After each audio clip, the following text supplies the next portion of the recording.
Quando a gente pensa em Argentina, a primeira pergunta que vem à cabeça é: a Argentina é um país que a gente ama odiar ou um país que a gente odeia amar? Tem muito mais a ver com o futebol e uma rivalidade esportiva do que uma rivalidade real.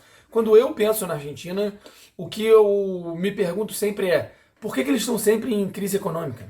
Você deve ter acompanhado nos jornais nas últimas semanas e também nos últimos meses e também nos últimos anos que eles vivem crise econômica. Eles vivem com problema nessa economia, vivem com problema de inflação, um problema que é constante. Às vezes ele explode e fica muito alto, como está agora. É a maior inflação por lá em 30 anos. Argentina em crise, outra vez? Bom, para quem acompanha até de longe, a situação dos argentinos parece sempre complicada, ao menos quando se fala em economia. Às vezes fica um pouquinho mais controlado, eles têm problema de dolarização, às vezes todo mundo fica com medo da moeda ir por água abaixo e corre para ter dólar. A Argentina é o segundo país que tem mais dólar dentro do país no mundo, só perde para os Estados Unidos, evidentemente. E o que eu quero fazer nesse vídeo é tentar entender por que eles não saem desse buraco. Bom, eu sou o André Bolsinhas, eu divido esse canal aqui no YouTube com o outro professor, André Botelho, e agora eu quero falar da Argentina. A questão da Argentina é ainda mais intrigante, porque no início do século XX ela estava à frente do Brasil em muitos sentidos. Vou pegar só dois elementos. Se você pegasse o PIB, por exemplo, né, a renda pela população, o PIB deles era muito maior. Ao longo do século XIX, quando teve aquela onda migratória italiana, saindo da Itália e vindo para a América, a Argentina era mais buscada do que o Brasil. O outro índice muito importante, muito diferente, mas muito significativo é a alfabetização. A Argentina, já no início do século XX, tinha um índice de alfabetização que o Brasil vai alcançar por volta aí dos anos 40, 50.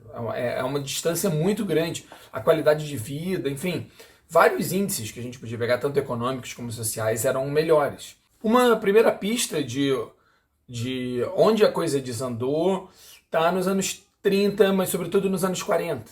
Né? Você deve lembrar que essa é uma época de intervencionismo estatal na economia.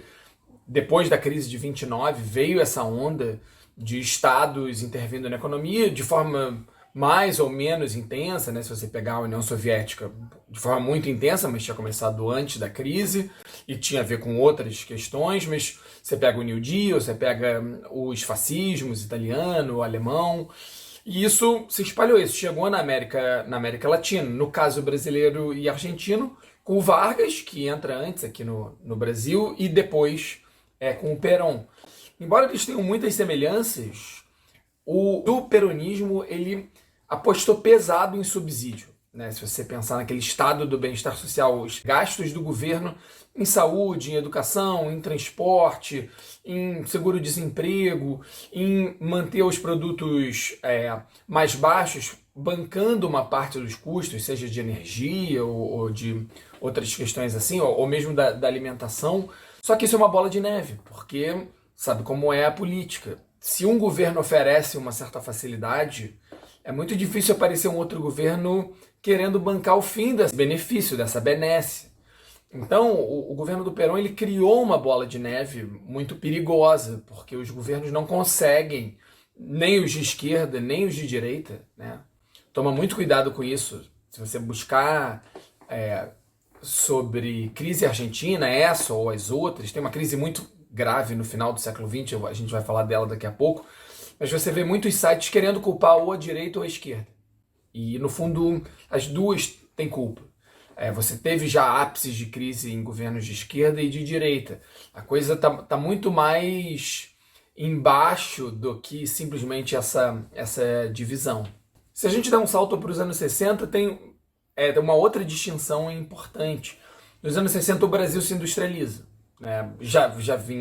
Tinha lá uma pequena raiz no Vargas, depois tinha avançado ali no JK, mas o governo militar ele transforma o Brasil num país que depende mais de exportação de bem industrial do que de bens agrícolas. É só nos anos 60 que o café deixa de ser a principal fonte de renda do Estado brasileiro através de tributação.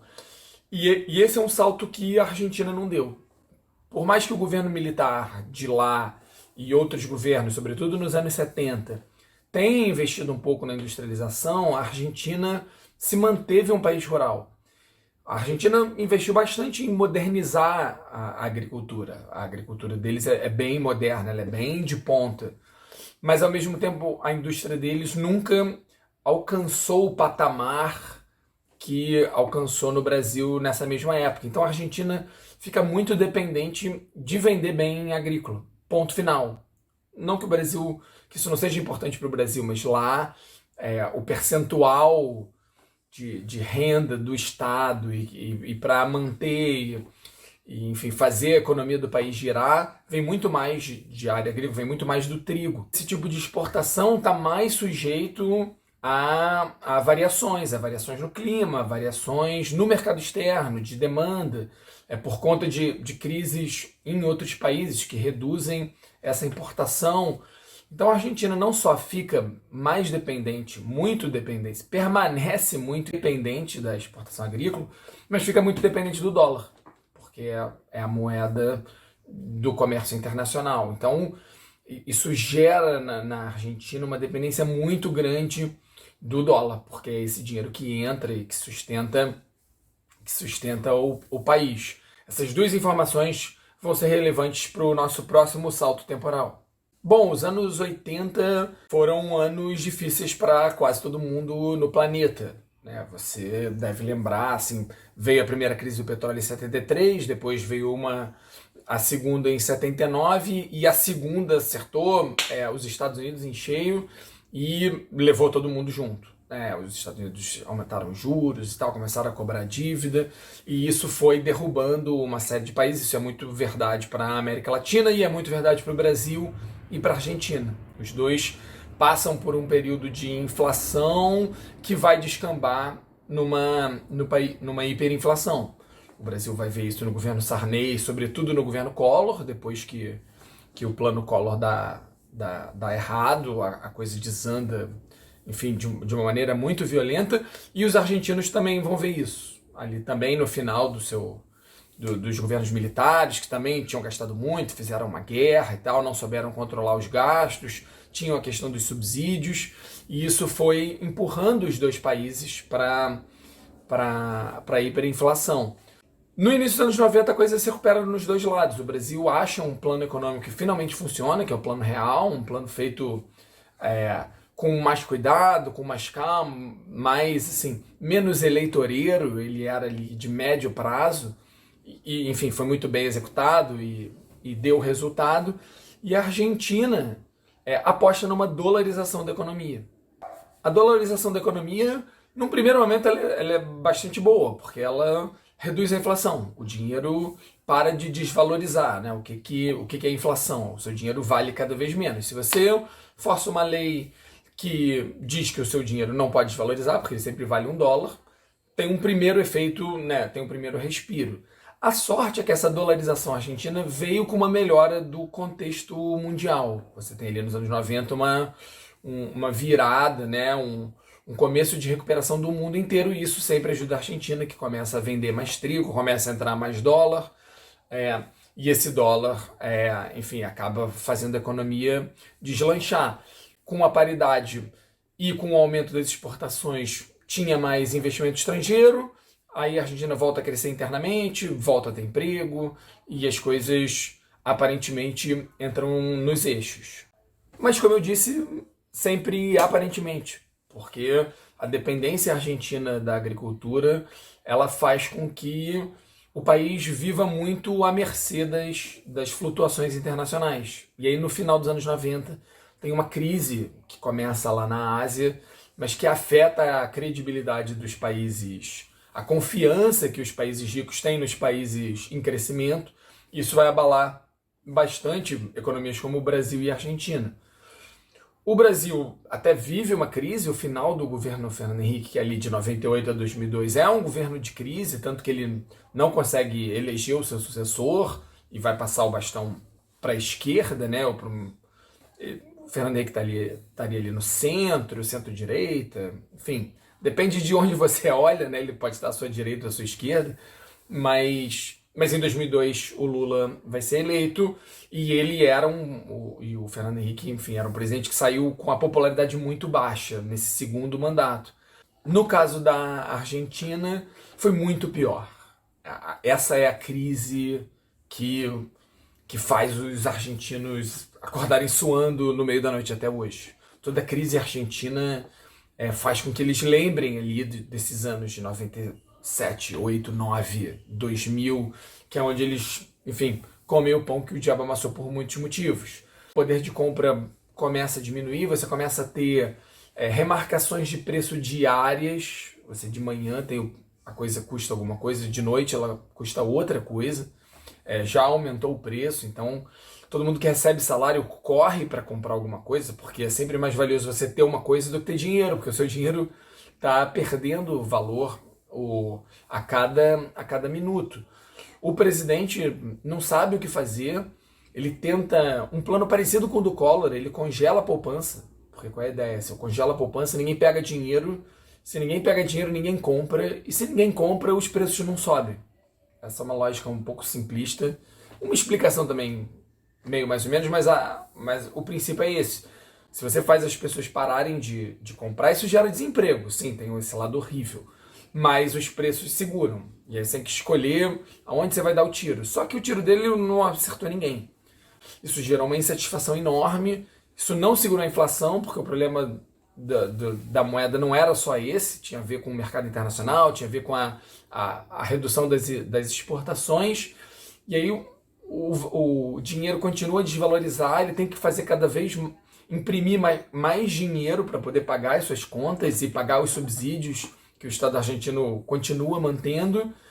Chega um momento tão bizarro que ele não consegue mais fazer papel, não consegue mais fazer dinheiro, porque o governo não tem dinheiro para comprar papel, para fazer dinheiro. E aí a Argentina entra numa crise política que começa com algumas manifestações, sobretudo em Buenos Aires, que vão se espalhando, viram greves cada vez maiores, há momentos de violência, de confronto com a polícia. O vice-presidente primeiro renuncia, depois o presidente renuncia, aí o presidente renuncia, entra o presidente do Senado por um tempo, aí o Congresso elege um outro presidente que fica uma semana, sai, pedem para o presidente do Senado voltar, ele fala, cara, acho que não. E aí depois há uma nova eleição e entra um outro cara, assim, são 5 presidentes em, sei lá, algumas semanas, é uma coisa terrível. Mas, meses depois, no início dos anos 2000, o mundo de novo entra num boom de crescimento e, sobretudo, num boom de commodities, de produtos agrícolas primários, que vai beneficiar muito o Brasil, o governo do PT, a partir, sobretudo, do segundo governo do Lula, do final do primeiro governo, mas vai beneficiar muito a Argentina, que tem uma agricultura moderna e que, portanto, está sempre preparado para aproveitar esses ciclos de crescimento. Bom, e agora, nos últimos meses, você de novo tem um ciclo de baixo. E aí o mesmo ciclo recomeça. Você começa a exportar menos, o governo que depende desses dólares da exportação de alimento para bancar os subsídios e a economia não tem, aí precisa imprimir dinheiro, e aí para pagar as suas contas, isso gera inflação, e aí é um ciclo que vai se retroalimentando, é uma bola de neve, que acontece sempre. Os argentinos estão um pouco acostumados com isso. É claro que a pobreza, eu estava conversando com um amigo meu, economista, que morou lá, e ele dizendo, óbvio que a pobreza argentina não é igual à do Brasil. A miséria brasileira ela é muito intensa, né? Ela é muito ampla, a população é muito maior e a miséria é muito mais, enfim, muito mais séria, muito mais grave, né? Lá você não tem essa questão dessa fome impressionante que o Brasil de tempos em tempos renasce, né? Nunca consegue erradicar de verdade. Mas é uma situação desesperadora, porque você não consegue se planejar. Você tem dinheiro e você não sabe se amanhã você vai comprar uma bicicleta ou um carro. Bom, o panorama geral da crise argentina é um pouco esse, né? Essa dependência da agricultura, de exportação e dos dólares que advêm dessa agricultura. Então, quando você bota todos os ovos numa única cesta, você fica muito vulnerável. E por outro lado, esse nível muito grande de subsídio que o governo argentino dar para a população. Tem o lado bom? Tem, mas tem um preço a pagar. É sempre importante que o governo saiba equilibrar essas coisas. E o governo argentino, tanto os de direita quanto os de esquerda, não tem sabido muito bem. Beleza? Espero que tenham entendido, tenha ajudado vocês a se situar aí nas manchetes. E a gente se vê no próximo vídeo. Abraço.